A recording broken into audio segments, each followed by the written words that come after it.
How's it going, Dirty Oars? We're back here on the same river we were last week. We're a little bit farther downriver. The lake's probably, I don't know, a mile down river this way.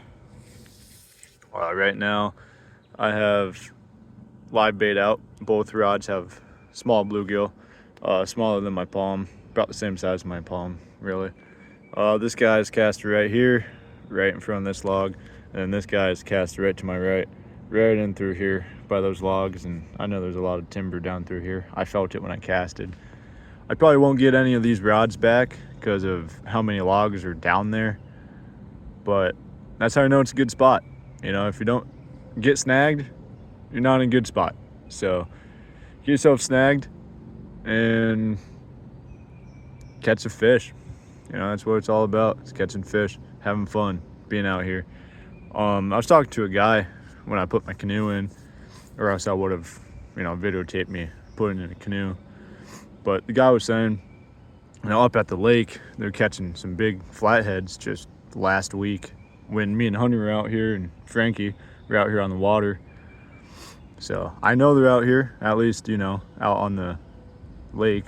There's no reason they shouldn't be up this way. So where we were last week, there's like a little overhead dam, I believe that's what it's called. It's a tiny little dam, but basically I think it's just high enough to stop the flatheads from going from the lake up past the dam. So this time we're trying to go, downstream of that little tiny dam just to see if our odds are a little bit better. But we'll see. I mean, they got to be up past the dam, it's just a matter of finding them, catching them. So they're very picky, and I'm getting a bite, I think. Yeah, flatheads are very picky and lazy, so it's hard to catch them. But we're out here, we're trying. Hunter's on this side of me, on the right side. He's fishing the front side of these logs here. I'm fishing the back side. He's probably in the better spot, usually. I mean, I guess we'll see who's in the better spot, but I read online anyways that they like to face, upstream because the current's, pushing bait fish in front of their faces. So we'll see if that's true. Maybe this just isn't a good spot, but we'll see. We're gonna be out here all night. Gonna paddle upriver, up this way a little bit more, find a nice spot to camp. I have a spot in mind. I'll see if Hunter likes it too. But basically, that spot, it kind of branches out in three, I guess, if that makes sense. It goes around a bend like this, and then it keeps going straight, and then it also branches off this way. It's shallow to the right. It gets pretty shallow that way, but if you keep going straight, there's logs that cover the whole river. You can't really go past unless you carry up, but it doesn't matter because it's not too deep, and it's about 4 foot, 5 foot in the middle. And I was fishing it yesterday.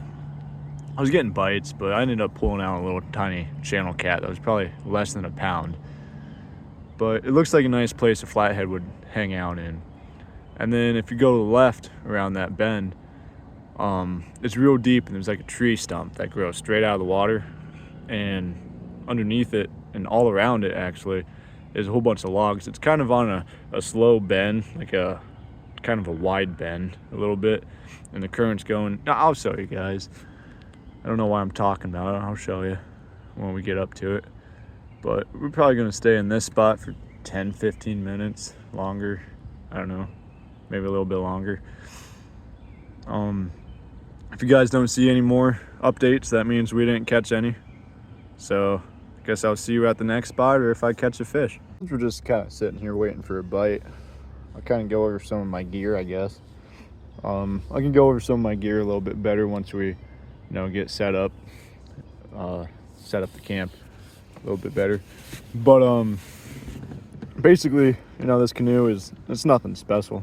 It was a cheap canoe. I believe I bought it for maybe 200, or maybe it was 100. I bought it when I was in high school. It used to have 2 seats in it, and the guy I bought it from, for whatever reason, he thought it was a good idea to drill holes in the bottom of the canoe for both the seats. I don't know why anyone would do that. First thing I did to it was I took those seats out, patched the holes with fiberglass and you know, repainted it. I also, the seat I'm sitting on here, it used to be back here more, all the way in the back. I moved it up a little bit closer to the center since, you know, I'm only going to be in here solo. I don't want it to be all the way in the back. A little bit more center weight, just easier to maneuver canoe. So I moved it up a little bit more to the center, you know, as much as I could with this bar being here. I didn't want to move it or nothing, so I kept this here. Got enough leg room here. Yeah, I took this canoe on a 200-mile trip. It didn't make it 200 miles. I got holes in it. I redid all this. These little ribs on the bottom you can really see, but every one of these, there's one here, and one here. Those both had big holes in them. So I ended up swapping canoes on that trip, and I did finish the trip, but not in this canoe. So since then, I put an extra layer of fiberglass on it. You know, sanded all the way down to bare fiberglass. Redid it, put fiberglass on it. I even reinforced the inside of this because I don't know why these would be hollow. Usually they have like a piece of wood or something in these, but I don't know, this one just doesn't. This one looks like it's probably reinforced, the middle one, but these aren't. So I just put fiberglass over this. I put 2 seats on the inside and then just one thick cloth on the outside. This fiberglass, the original fiberglass was that fiber stuff. You can kind of see it a little bit here, just the fiberglass versus this here where it's woven. It looks more like a grid, you know, it's woven and nice and tight. The woven fiberglass is a lot stronger than that fiber stuff, so I shouldn't have any more problems. The thing with fiberglass is the more rocks you hit, the more it chips and it wears out. So you gotta maintain it, you know, after every season. Stuff that was nasty. It was like a clump of nastiness right there. Sorry. But yeah, so that's the canoe. I got pool noodles here and on both sides of me, and that kind of has 3 purposes, and I kind of list them from like least purpose to like the most useful purpose that I use it for. Number 1, when I put it in my tailgate, when I travel in my truck, I like to slide these back to where the tailgate is, and you know, the bed rests here and it's not scratching up the canoe, or more importantly, not scratching up my truck. So that serves that purpose. And then another one is when I'm carrying it, I put it on my shoulder. So these go right on my shoulder, and it's just some extra padding other than, you know, a metal bar going into your shoulder. That's not very comfy. But the main purpose I put it there is so you can do this and drop your paddle down on your canoe, and it doesn't make a metal noise. You know, it's not making that noise, or, you know, it's not loud. It absorbs the sound. So that's why I put pool noodles right there. I did spray paint them black, but as you can see, they're not black anymore.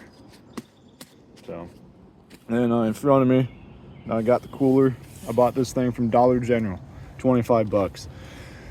Drilled a hole in it, put an aerator in it. This is nothing special. I bought this from Walmart, around 20 bucks, I think. It's just a Hush Bubbles. It takes 2D batteries, and this thing lasts probably 3 full days and 3 nights. It lasts a long time on one set of batteries. I do have extra batteries in my bag. This is just a Walmart bag. It's got extra tackle. It's got stuff for white bass, panfish, and then my catfish rigs, hooks, bobbers, stuff like that in it, pliers, headlights, you know, some camping stuff that can get wet in this. And I got a dry bag. That green bag's a dry bag, and so is the red one. Inside the green one, I have a sleeping bag, hammock, and a rain fly, with some paracord in there, and that's about it for that. And toilet paper. Got toilet paper. And then the red one, that's my coffee bag. I got the little coffee pot, some cups in there, coffee, the little foldable, collapsible coffee maker thing, and the filters, and a deck of cards. That's my cast net. And that bucket, you saw that in the last video, just a regular net. Probably won't use that, probably just grab them, you know. Yeah, I don't know. I got this here. This is nice. Keeps your stuff off the bottom. I just got a dry box hooked up to that. I found this net at Walmart. It was for a motorcycle, and it just clips on with these little hooks here. I just clip it on the side.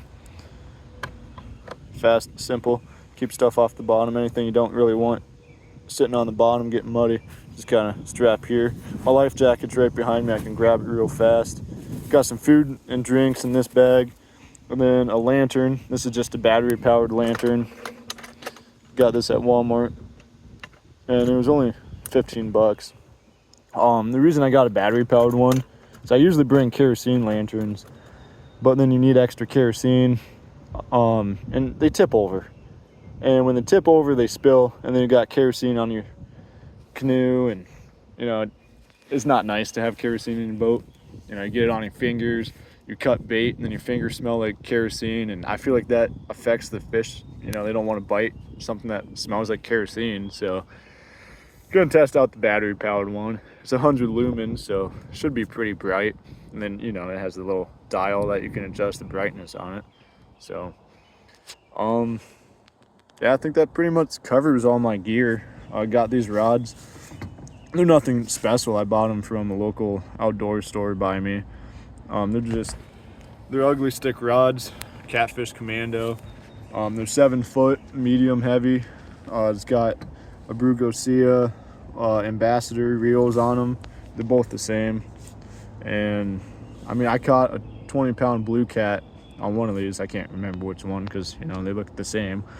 But yeah, they're nice rods. I haven't caught anything over 20 pounds, so I can't really, you know, say they're the best rods ever. And I haven't really worked with a whole lot of other rods, so I like them. They're relatively cheap, 130 bucks, you know, for one rod and reel. They come as a combo, so you're not gonna break the bank, but they're also not the cheapest rod you can buy. So you know, it's kind of like the middle ground for catfishing, and I like the color. That's my favorite color. That's the same color as my canoe. So what happened? Oh, Hunter's getting a bite maybe. His rod's going up and down. He moved up a little bit closer. Could be his bluegill going nuts. He has a nice sized bluegill, but that's pretty nice. Pretty nice bend to it. Oh yeah. Well, we'll see if he gets one. Oh, the reason I use you think it's the bluegill? Yeah, he thinks it's the bluegill. The reason I use a kayak paddle in my canoe is because you see a catfish? Yeah. Is it big? I don't know. He just saw a catfish attacking his bluegill. That's what's going on right now. Yeah. Dang. As I was saying, the reason I use a kayak paddle in my canoe is because we paddle upstream a lot. And when you have a canoe paddle, trying to paddle upstream, especially when the current's high, it sucks. You know, you have to switch hands, switch sides, and it sucks. You know, you lose a lot more water than you gain with the canoe paddle. Kayak paddle, you know, just rock it back and forth like this, and yeah, you go, you scoop. So that's why I use a kayak paddle in the canoe. Just going upriver, it's a lot easier. So, you know, going upriver is never easy, but why make it harder? You know, so use a kayak paddle, makes it a lot easier. This is a cheap kayak paddle, probably 20 bucks, you know. But yeah, so that's basically my gear. You know, I have a little bait net here. I got little grippers here. You know, rod holders, nothing fancy. They just mount on to here. They're pretty nice. They go up and down, they turn. Yeah, that's pretty much all my gear. This line here, that's a tie down line, so if I flip, you know, I won't lose any gear. Right now I don't have anything tied down to it. I don't know why, but yeah, you just tie stuff down to it that you don't want to lose, and if you flip, you don't lose anything. So that's pretty much a rundown of my gear. And that catfish looks like it stopped biting, so if it gets on again, you guys will see it. But I'll catch you in a new spot, or if we catch something. All right, so we're at the spot that I call Three Rivers. we got a little inlet here, just a little creek, and it's not too deep. The mouth of it is probably 2 to 3 foot. This right here, that's the main river. We're straight down there. It goes into this little creek. This is the creek that has the log jam in it. I caught a little tiny channel cat there yesterday. And then the main river stays off to the left and goes around a bend. And we're gonna try and throw the cast net here, get some shad for cut bait. We saw some stuff jumping, so maybe we can, but there's a lot of snags up through here, so we might get a hole in this. So let's hope that doesn't happen. But here goes nothing. Kind of scared to let it sink to the bottom just because there is so many snags.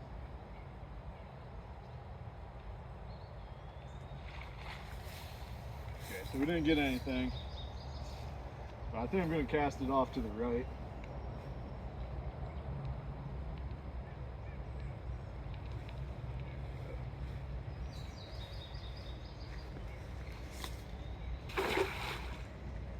There's a log down there, so I gotta be careful. Like I said, it's not too deep here, so we don't have to let it sink too long.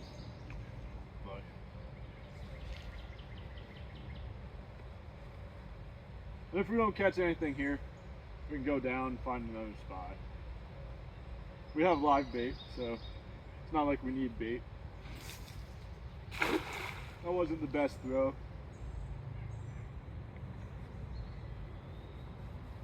Yeah, see, I'm hung up now. And here it comes.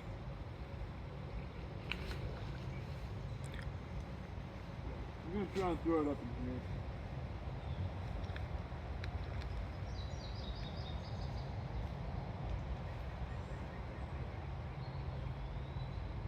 Oh, I see a stick down there. I'll just hug the bank, I guess. That was another bad throw.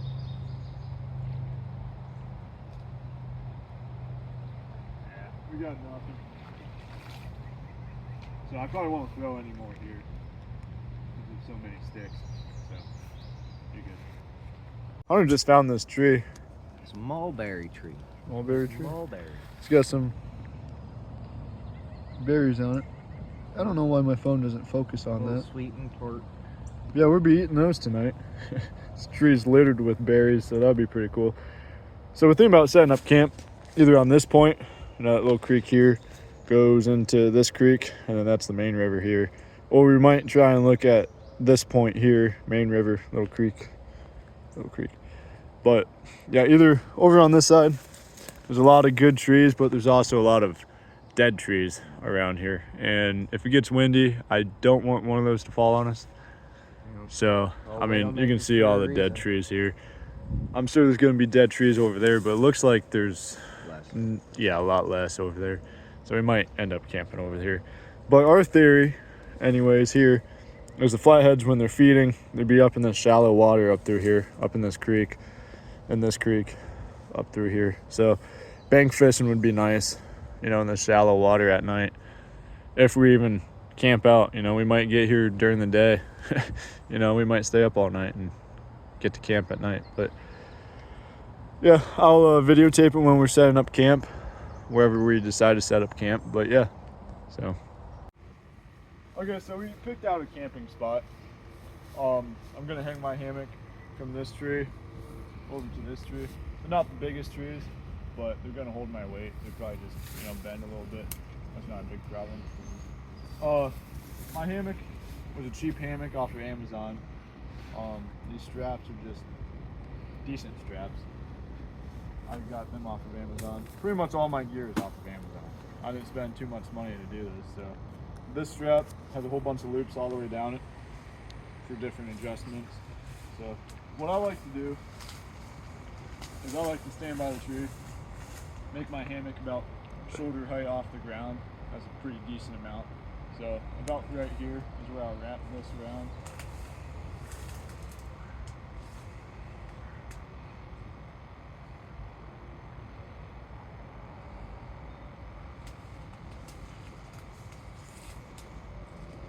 I'm just going to wrap it around a couple times because it is such a small tree.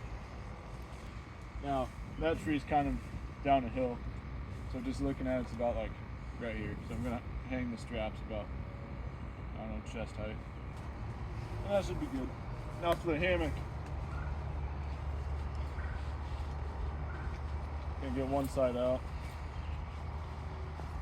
so I can find the carabiner. Do this, then just gonna make the zipper facing this way because our campfire is probably gonna be in the middle here. And I did this to it. It's a double carabiner, and what that does is when it's raining, the water runs off of this carabiner and hits this one, drips off, so it doesn't hit you. So.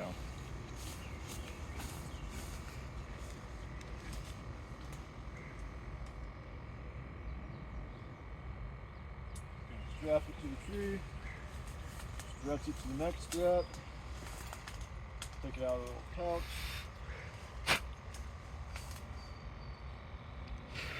and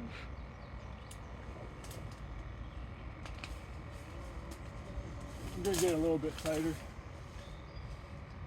go up the loop.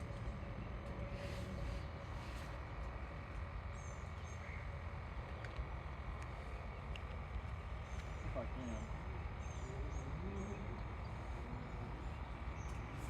can. And that's good. So the next step will be going in my dry bag.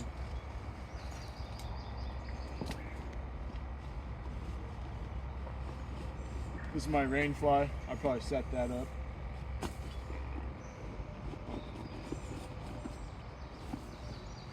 This is the strap bag. I usually put the strap bag right in my hammock pouch just so I don't lose it. And for the sleeping bag, you just, slide it in. Or else you get spiders and mosquitoes in it. For the rain fly, there's a little chance of rain, so I'm just gonna hang that up above it, stretch it out. So we got my rain fly hung up. Hunter's working on hanging up his hammock. He actually just got a new one. I'll check it out here in a second. I'm not happier with this, but it'll keep me dry. It was too close. That tree was too close to this. I have a really big rain fly, so I kind of made it work. It looks kind of funky, but tied it to there. Kind of wrapped the rain fly around here and tied it to that. Then I stretched the line out this way, get this side open, and then on this side I tied two lines. Oh, it's thick through here. Tied two lines down this tree, and I mean, it's covering my hammock, and that's what you want. So if it rains, I'll be dry. It's not the prettiest thing I've ever done, but as long as I stay dry, that's all that matters. This is his new hammock. It's actually, oops, sorry, I stepped on the line. Looks pretty nice. He's got the attached bug net. My last video, he had the bug net that went over the hammock. So it wasn't bad, but it just likes to slide off. yeah, Not ideal. so this is faster setup, looks like. And yeah, still setting up camp. We might boil some coffee, make some coffee before we go out, and then make fun of me because I said boil coffee. No, I'm telling you, coffee sounds good. What do you say, cook coffee or boil coffee, or just make coffee? Boil coffee? I don't know. We're gonna do the thing where you get the beans. We're gonna make bean soup. That sounds great. Yeah, bean soup. We're gonna make some bean soup and go out.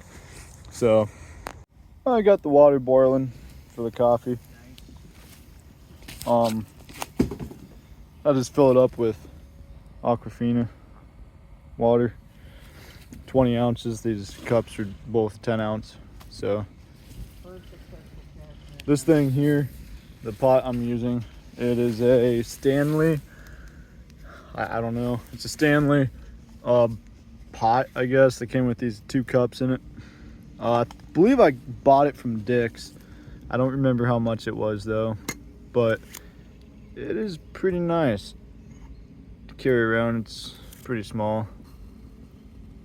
That water's not boiling yet. That lid, the little plastic cap here, didn't come like that, it melted. It made a little circle, so now you just stick a stick in it and you can pull it off. I like that a lot better. It used to be a straight tab, but yeah. So water's going. Hunter's over here throwing my cast net. It's on the other side of my rain fly here. Can't see him, but he's trying to catch some shad. We saw some stuff jumping and figured maybe there's some shad, you know, getting ate over there. And so I'll go check on him while the water's boiling. Right down here. And here's that thing I was making in the last video, a little tie down with the loops. I just have it wrapped around this branch, clipped to itself, and that's what's keeping my canoe here. And then he's got the same system going on over here, but he's got a stake that he stabbed in the ground right here. That's keeping him there. I don't have a stake with me, or else I'd use that. But we're not having any luck catching any shad. So I'm thinking maybe later tonight they'll probably come up in here, and this might be a better spot. But we'll see. Oh, I thought you fell. Came close. Yeah, you did. I'm glad I was Yeah. feathered. Yeah. All right, well, while that coffee's boiling, we're probably gonna be throwing the cast net a little bit more. Forget anything interesting, I'll give you guys an update. Hunter just caught a little tiny channel cat. He was using a night crawler. Yeah, kind of swallowed it, so he's... We still got the dots on. Oh, he's bleeding pretty good. Yeah. Poor guy. Yeah, poor little thing. We're gonna try and get the hook out, and if we can't let him go, we got some dinner. Or a little snack at least. Something like that. I got some pliers in the boat. I'll go get you. So, yeah, we're just making some coffee. The water boiled, so we got the coffee going. This one's Hunter's, and then, you know, trying some of his coffee. Said this is his dad's favorite coffee, so we're gonna see how good this coffee is. So I'm gonna go get those pliers, try and get this guy back in the water. So I'll get back at you. All right, so we just got out on the river, using red lights so the catfish don't see the lights in the water. I also have a green light. I don't know which one. I'll use that for videoing. We tied on to this stump here. Hopefully you guys can see that. It's like a tree that grows straight out of the water, just straight up like that. And we're both tied on to it. He's fishing the backside, I'm fishing the front side. My left rod, I'll hold it like this. My left rod here is just dropped straight down in front of that log. There's some timber down there. And then my right rod is casted out. There's a bend right out here, and it's casted right out there on the bend. So yeah, I'm getting a bite on that one. Actually, the line has moved to the left a lot. So I reel that in, Hunter? It's moved to the left probably like a lot. And it's covered. Yeah, I'm gonna video get. I'm gonna do this. I'm gonna reel this in because I think something's messing with it. Oh yeah, I think something's on here.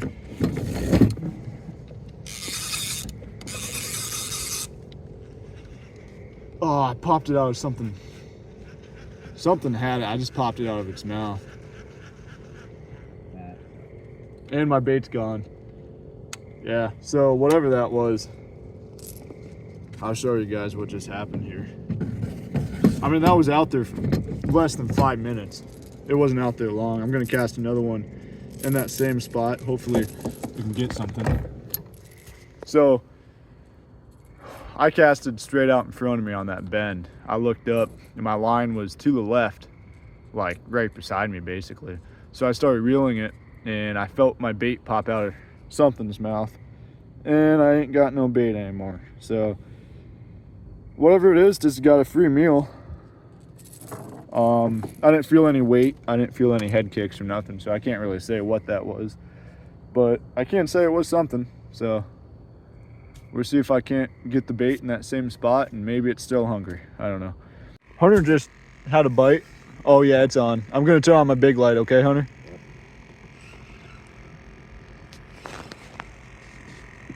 What were you using on that one? Cut bait? Yeah, cut bait. Does it feel decent? It's fighting pretty good, but it's my medium heavy. 40-pound braid. No, 45. 45. With a 20-pound leader. Mono, big game. Nice. Yeah, we're just talking and we just hear dragging. Zzz. He wanted it too. Yeah, he did. He was hungry. We don't go fishing, we go catching. Right. Just not flatheads. I don't think they exist. You don't want to come up. Yeah, he's not that big. It's just Fighting good. Let's see if this angle is a little bit better. Not really.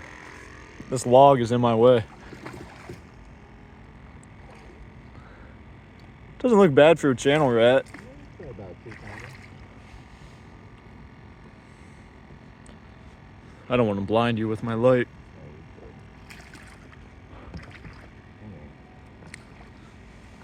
Ain't too bad. Do you want me to hold the rod? Yeah, I got it.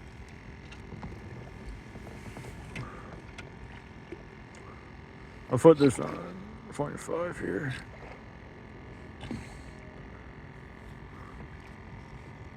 It's almost like I caught it. Almost. Here, show the camera. Sorry, I'll look away. Not bad. It's a pretty chunky channel rat. Okay. Not bad.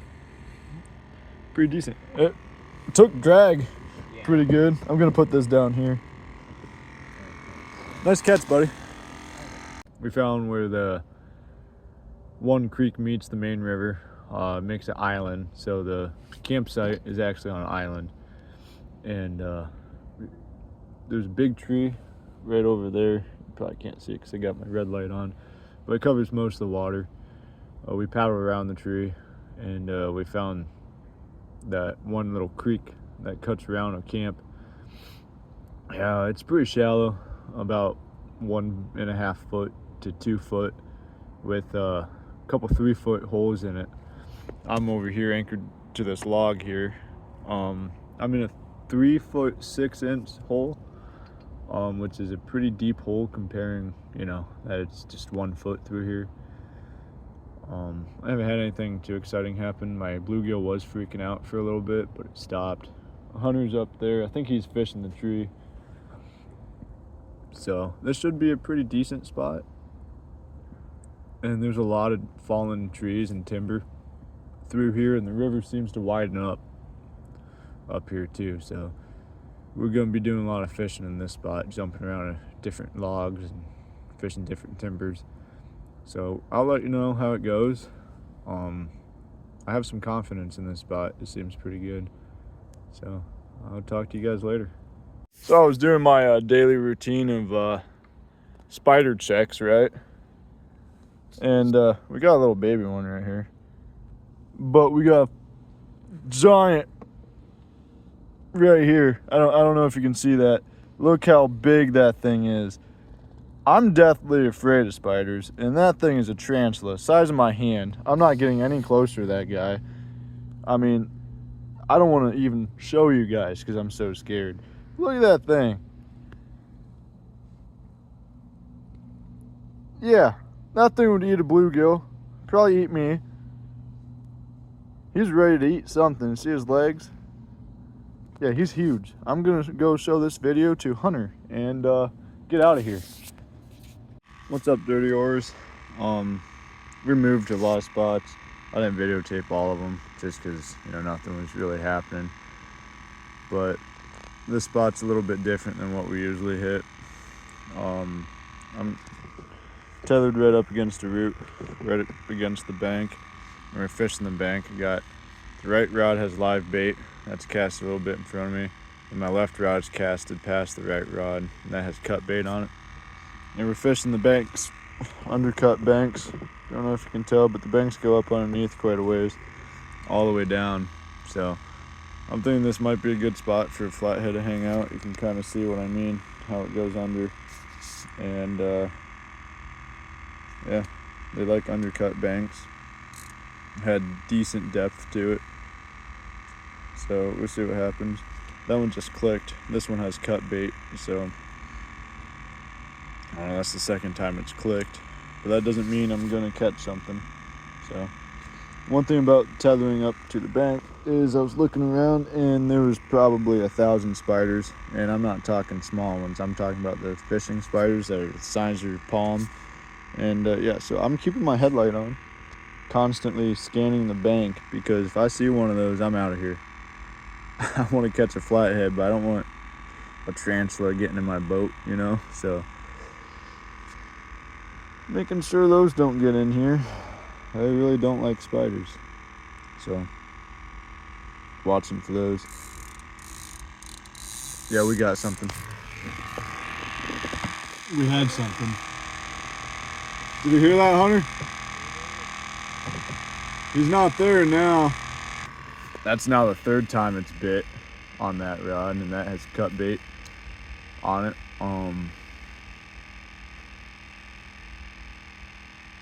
Acting kind of like there's a chicken liver lid floating down. Sorry. It's acting kind of like a channel cat, just how it just hits and goes away. But I guess I never caught a flathead, so I don't know how they hit. You know, I've seen videos online and YouTube and stuff like that, but I've never caught one. So if you guys know how they hit, let me know. Just, oh yeah, you see? I don't know if you can see that. Oh my God, that was right in front of me, that spider.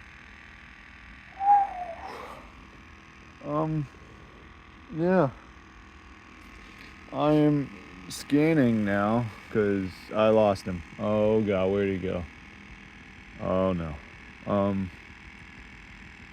Took my eyes off him 1 second and I lost him. That wasn't a huge one, but I mean, when you're scared of spiders, you're scared of them. Oh, I see him. He's on that plant right up there. I'm not gonna get any closer than that. I'm good here. Thank you.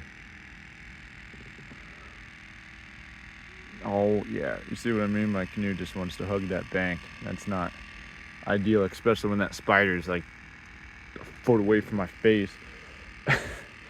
I knew this was going to be a spider infested spot, but I haven't tried fishing undercut banks yet, and I stuck my paddle up in the bank trying to kill a spider, and it went in pretty far, and I was like, hey, that might be a good spot. So maybe the spiders are a blessing in disguise, I don't know. But that guy seems to be running away from me. I'd probably run him away from me too if I'm talking this much.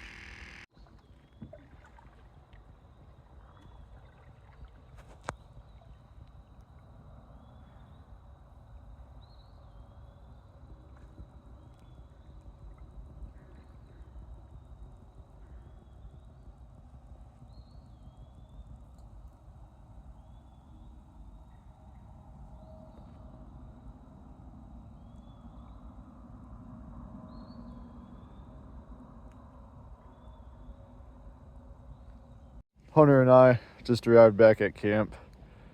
We stopped at a lot of different spots, and we didn't get anything other than the channel cat that he caught at the beginning of the night. We got some bites though, but nothing worth turning the cameras on for because it didn't result in anything. So I have this rod out. There's a log jam right up here that I'm casted at. That has cut bait on it. And then over here,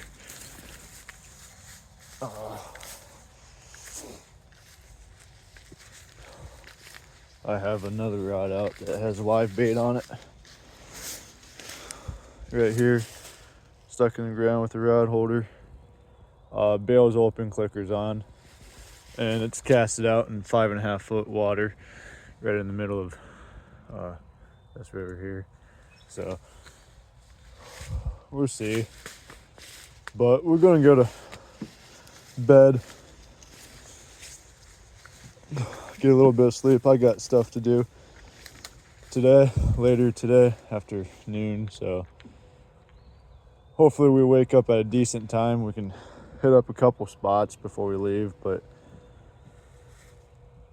we'll see. I'm pretty tired. I know Hunter's tired. He was falling asleep on the river. So, yeah, we called it, came back. Yeah, maybe I'll hook into something while I'm sleeping. Hopefully it doesn't get too tangled up. But, yeah, hopefully something happens. Some excitement happens when I'm sleeping. I know I'll be dreaming of catching fish, but I don't think that really counts. So, I'll see you guys when I wake up. Well, due to yours, I woke up and my line, I cast it over here towards this lock jam, was down this way. So I started reeling it in. It got tangled up in some logs, and I felt some kicking going on. And I reeled in this little guy. He's nothing big, but I think I'm gonna keep him, put him on a stringer. Just take him home and freeze him. But he's nothing big. But caught him in that log jam. Nice little surprise to wake up to. I have another rod to go check, so I'm gonna unhook him, throw him on a stringer, and then check my other rod. And if I have something on the other rod, I'll videotape me reeling it in. Just wanted to give you guys a little outro, I guess. We're packing up camp. We're gonna head back to the truck. Even though we didn't catch flathead this time, we explored a little bit of new waters. I guess we haven't really been back there in a while, so explored a little bit. There's some more structure and found some deep holes. So we got an idea for next time. Maybe next time flatheads will be biting, but I don't know. They're hard to get sometimes, and you just gotta keep going after them, I guess. So you guys will be with me for my first flatty daddy. I know that. Hopefully Hunter's with me too. That'd be kind of neat. But if not, whatever. I'll see you guys next time. Bye.